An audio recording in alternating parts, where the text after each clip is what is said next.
Hi guys, good morning. Day 2 start हो चुका है और आज हम जा रहे हैं उज्जैन से ओमकारेश्वर। हम सब लोग रेडी हो चुके हैं और यहाँ से हमने की है स्विफ्ट डिजायर बुक और जिसका रेंट है 3200 राउंड ट्रिप का। और 24 घंटे में ये वापस भी ले आएगा हमको। और यहाँ से आप बस से भी जा सकते हैं उज्जैन से ओमकारेश्वर, लेकिन हम 4 लोग थे तो हमने प्रेफर किया कि हम कैब कर लेते हैं बुक और उससे हमें इजी रहेगा आना जाना, क्योंकि हमें एक ही दिन में ट्रिप करनी थी। ये मेरे गेस्ट हाउस जिसमें मैं रुकी हूँ उसके बाहर का व्यू है। ये बहुत ही पीसफुल एरिया था और ये सुबह के 6:30 बजे का टाइम है। और हमारी कैब वाले भैया जो हैं वो टाइम से आ चुके हैं। हम सब लोग रेडी हैं और ये बहुत सुंदर एरिया है और हम निकल रहे हैं बस। और ओमकारेश्वर उज्जैन से 140 किलोमीटर दूर है और कम से कम इसमें 3 से 3.5 घंटे का रास्ता आपको कवर करना पड़ता है। तो इसीलिए हमने अर्ली मॉर्निंग का प्रोग्राम बनाया सो दैट कि हम इजीली पहुंच जाएं और हमारे दर्शन अच्छे से हो जाएं और हम टाइम से वापस आ जाएं। अब हम देखते हैं कि वहाँ पे हमें कैसा रहता है, वो वहीं जाकर पता चलेगा। अब हम अपनी कार में बैठ गए हैं और हम निकल चुके हैं। हमने ब्रेकफास्ट नहीं किया था तो रास्ते में हम स्नैक्स वगैरह जो कुछ खाना होगा वो खाएंगे। रूट उज्जैन से ओमकारेश्वर का बहुत सुंदर है। आपको ग्रीनरी बहुत ज्यादा मिलेगी और सुबह का समय है तो कोई ऐसी ट्रैफिक नहीं था। और 3.5 घंटे मिनिमम लगता ही लगता है जाने में। बीच में पहाड़ भी आते हैं और हम रास्ते में स्नैक्स के लिए ब्रेकफास्ट करने के लिए रुक गए। और यहाँ एमपी में पोहा ही फेमस है और हर जगह पोहा पोहा मिलता है। और ये यहाँ का पोहा मीठा होता है तो हम नॉर्थ इंडियन को तो मीठा पोहा बिल्कुल भी पसंद नहीं आएगा। बट पोहा यहाँ का फेमस है। और हम अपना ब्रेकफास्ट कर चुके हैं। सुबह के 8:30 बजे इतनी धूप हो रखी है और अब हम यहाँ से निकलेंगे आगे के रास्ता कवर करने के लिए। आगे हमें ये पहाड़ से होके रास्ता जाता है। ये मंधाता अ, पर्वत पड़ते हैं बीच में। ये यहाँ के राजा थे मंधाता, जिन्होंने शिव जी की बहुत बड़ी तपस्या की थी। शिव जी के ये भक्त थे और इन्होंने ही जो हमारा ओमकारेश्वर मंदिर है वहाँ पे इन्होंने तपस्या की थी। वो शिवपुरी आइलैंड भी बोल सकते हैं, द्वीप भी बोलते हैं और उसको मंधाता द्वीप भी बोला जाता है, जो चारों तरफ से नर्मदा नदी के से कवर है। और वहां पे उन्होंने तपस्या की थी, शिव जी को प्रसन्न किया था। शिव जी ने आशीर्वाद दिया था तो उन्होंने आशीर्वाद के रूप में मांगा कि आप यहीं पे विराजमान हो जाएं। और तब से शिव जी वहां पे विराजमान है। और ये ओमकारेश्वर ज्योतिर्लिंग 12 ज्योतिर्लिंगों में से एक है। यहाँ पे 33 कोटि देवी देवता मौजूद हैं और ये नेचुरल बना हुआ है। और ये जो शिवपुरी या मधानता राजा के नाम पे ही वो द्वीप बना है जो ओम के शेप में है। ये भी एक बहुत बड़ा नेचर का चमत्कार है कि वो पूरा द्वीप ही, आइलैंड ही ओम की शेप में बना हुआ है। मुझे लग रही थी भूख तो मैंने आके भुट्टा खाया और फिर हम निकले। सारा पहाड़ी एरिया है जिसे हमें कवर करना पड़ता है। और ओमकारेश्वर मंदिर मध्य प्रदेश के खंडवा जिले में पड़ता है। और बस बहुत ही खूबसूरत नज़ारा है। आपको अगर मॉर्निंग में निकले ओमकारेश्वर के लिए उज्जैन से तो सबसे बेस्ट टाइम रहेगा, क्योंकि 3.5-4 घंटा लग ही जाता है। तो उसको कवर करने के लिए जितना जल्दी निकलेंगे उतनी जल्दी आप वहां से रिटर्न कर पाएंगे। वीकेंड पे तो बहुत ज्यादा ओमकारेश्वर में भी भीड़ होती है और हमें भी बहुत ज्यादा भीड़ मिली थी। ये देखिए पहाड़, यहाँ के पहाड़ जो हैं काले हैं और यहाँ की मिट्टी जो है, इन पहाड़ों की मिट्टी भी काली है। ये बहुत ही खूबसूरत एरिया है जहाँ से हम निकले हैं। लेकिन जो सड़कें हैं इन पहाड़ों की बहुत ही नैरो बनाई हैं, बहुत सेफली ड्राइव करना पड़ता है और बहुत स्लो। लेकिन जो भैया थे ये लोग एक्सपर्ट थे, वहीं की इनका डेली का काम होता है आना जाना, राउंड ट्रिप करना। तो ये लोग एक्सपर्ट होते हैं, लेकिन फिर भी हम तो उनको बार बार बोल रहे थे कि आप बिल्कुल सेफ ड्राइव करें। बाकी खुद से भी जाया जा सकता है और सेफली ड्राइव करना चाहिए। और बाकी उज्जैन से बस भी चलती है, बस से भी आप आ सकते हो। 350 से 400 रुपये किराया लगता है बस का। ये हम लोग धूप हो रही थी तो इसलिए मैंने चुनी ले ली। और हम बैठे हैं, थोड़ा मस्ती भी की, फिर थोड़ी नींद भी आ रही थी क्योंकि हम सुबह जल्दी उठ गए थे नहा धो के तैयार होने के लिए, इसलिए हम सो गए कार में। भैया अपना ड्राइव करते रहे। और ये बहुत सुंदर पहाड़ और नेचर से होते हुए गुजरता हुआ ये रास्ता बहुत ही खूबसूरत है और बहुत मजा आया यहाँ जाके, मन प्रसन्न हुआ।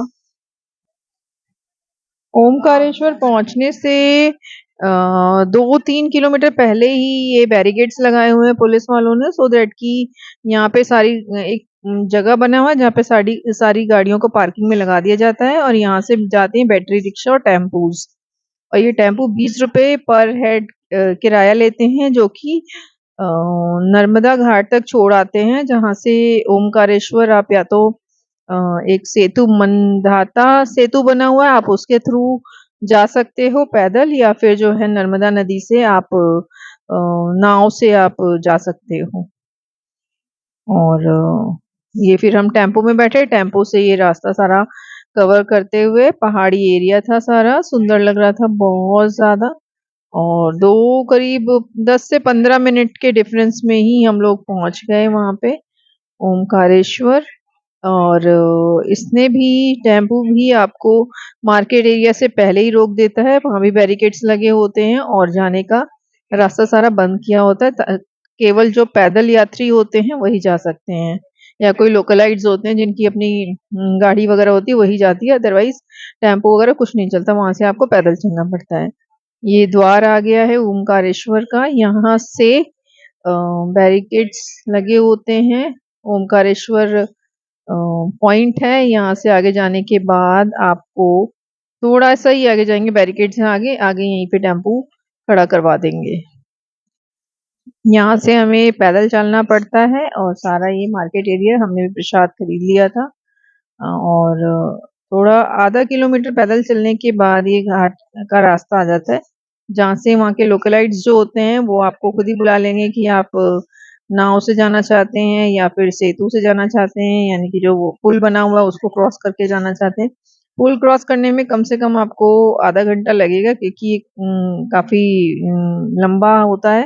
नर्मदा नदी के एक घाट से आपको क्रॉस करके दूसरी तरफ जाना पड़ता है, तो काफी टाइम लग जाता है जाने में, और सीढ़ियां भी काफी लंबी होती हैं। तो बेटर ऑप्शन होता है कि 50 रुपए पर पर्सन ये नाव लेती है, जो कि आपको नर्मदा नदी के थ्रू उस दूसरे घाट तक, ओमकारेश्वर घाट तक आपको पहुंचा देती है।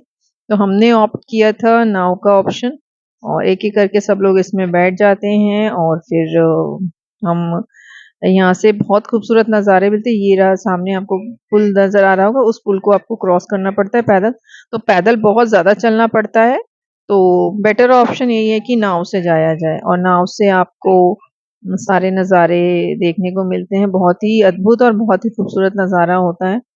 और आप परिक्रमा कर सकते हैं पूरे नर्मदा नदी से इस द्वीप को, और परिक्रमा करने के चार्ज कराने का ये लोग चार्जेस लेते हैं 1000, जिसमें आपको पूरा ये नाव बुक करके देंगे, और जितने भी बीच में घाट पड़ते हैं वहां से आपको दर्शन कराते हुए पूरा परिक्रमा करा के ये वापस घाट पे छोड़ देते हैं, जिससे आप ऊपर जाएंगे ओमकारेश्वर मंदिर में दर्शन करने। तो हमने तो ऑप्ट किया था 50 रुपीज में, हमने सोचा पहले ओमकारेश्वर दर्शन करके आते हैं ज्योतिर्लिंग के, तो हमने 50 रुपए पर हेड वाला बुक किया था कॉमन शेयरिंग बेसिस पे, और भैया ने यहाँ से हमें क्रॉस करके दूसरे घाट तक पहुंचा दिया था इस घाट से।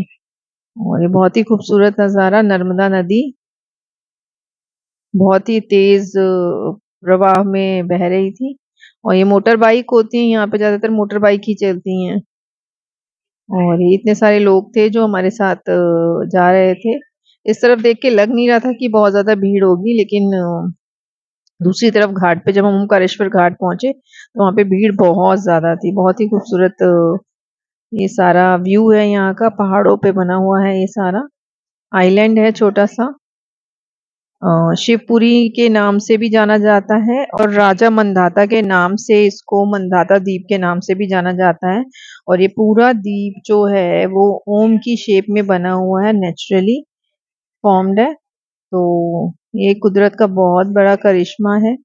और अब भैया ने हमें दूसरे घाट पे उतार दिया है। अब हम एक एक करके उतरेंगे। इसकी मोटर बोट की बहुत ही गर्म होती है, तो बहुत ही केयरफुली बोट से बाहर उतरना होता है। एक एक करके सब लोग जाएंगे। और फिर मैं नर्मदा घाट पे मैंने हाथ जोड़े और नहा तो नहीं पाए थे, स्नान नहीं किया हमने, लेकिन हाँ, नर्मदा नदी पे हमने हाथ जोड़े और आशीर्वाद लिया।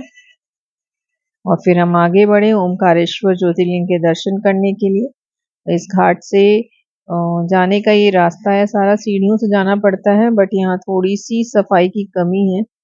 यहाँ पे मेंटेनेंस इतना नहीं है जितना होना चाहिए, जितना ये 12 ज्योतिर्लिंगों में से एक है, तो उस हिसाब से यहाँ पे डेवलपमेंट और साफ सफाई बहुत होनी चाहिए थी। बहुत सारे श्रद्धालु दूर दूर से यहाँ पे दर्शन करने आते हैं, लेकिन यहाँ थोड़ी सी सफाई की कमी थी। बाकी तो ठीक था।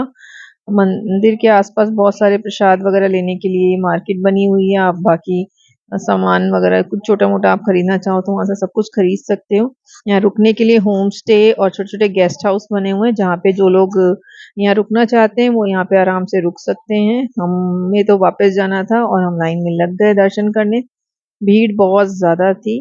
वहाँ मंदिर का टाइम होता है, बीच बीच में मंदिर को 2-2 घंटे के लिए बंद कर दिया जाता है, इस कारण से लोग इकट्ठे होते हैं तो भीड़ हो जाती है। और वीकेंड नहीं था, हम तो वीकडेज में थे, लेकिन फिर भी भीड़ बहुत ज्यादा थी। करीबन 4 से 5 घंटे लग गए हमें। ये सारा मंदिर के अंदर का है सब, और ये वहाँ पे लाइव दर्शन चलते हैं। जो नहीं कर सकते वो लाइव दर्शन भी करते हैं। उसके बाद दर्शन करने के बाद हम लोग बाहर आ गए और फिर हमने थोड़ा सा स्नैक वगैरह, वहाँ बहुत सारे छोटे छोटे स्नैक पॉइंट्स बने हुए हैं। और लंच वगैरह करने के लिए भोजनालय है जहाँ पे शुद्ध शाकाहारी खाना मिलता है और सस्ता भी है। यहाँ पे बहुत महंगा नहीं है, एक्सपेंसिव नहीं है, और आप ले सकते हैं। फिर उसके बाद बोट करके हम वापस नर्मदा नदी के थ्रू दूसरे घाट पे आए, जहाँ से हम वापस रिटर्न लिया, क्योंकि ये सब करते करते शाम हो चुकी थी, 6 बज चुके थे और हमें वापस उज्जैन आना था। और हम बहुत ज्यादा थक चुके थे भीड़ में लगे, लाइन में लगे रहने के कारण। यहाँ पे वीआईपी दर्शन पहले होते थे, उसकी बुकिंग होती थी, लेकिन अभी वो वीआईपी दर्शन की बुकिंग फिलहाल बंद थी, इसलिए भी भीड़ बहुत ज्यादा थी। और 3.5 से 4 घंटे में वापस आने में भी लगे। तो हम रात को 11 बजे के करीब उज्जैन वापस अपने रूम पर पहुंचे। शाम का ये इवनिंग टाइम है, पहाड़ों को क्रॉस करते हुए हम जाते हुए। इस तरीके से हमने डे 2 अपना पूरा कंप्लीट किया उज्जैन से ओमकारेश्वर में और दर्शन किए। और इस तरह से हमारा ये ट्रिप रहा डे 2 का। और मेरी वीडियो अच्छी लगे तो आप लाइक एंड सब्सक्राइब करना ना भूलें। बाय।